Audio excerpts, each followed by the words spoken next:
right, I've turned off the TV and I've turned off the room fan so we can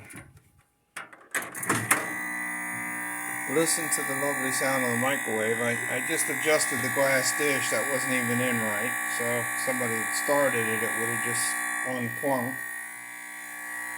Presumably you can hear that. And when I close the door, it goes away. It's got a painted F on it. I guess that's to stop people from stealing it. Okay, so let's go into the bathroom and see the marvelous job they did with the shower curtain, if you want to call it that. Here's the bathroom, and here's the shower, and you can see the curtain is all kind of, what's the word? Short. Yeah. If you take a look at what they did here, I guess someone decided it was too thin, so to fix the problem, you just fold it in half. And of course, these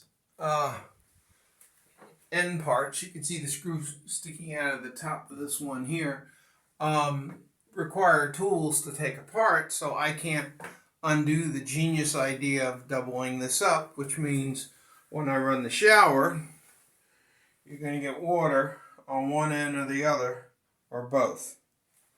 So this is the Ramada, Birmingham, Shuttleworth at the airport in Alabama.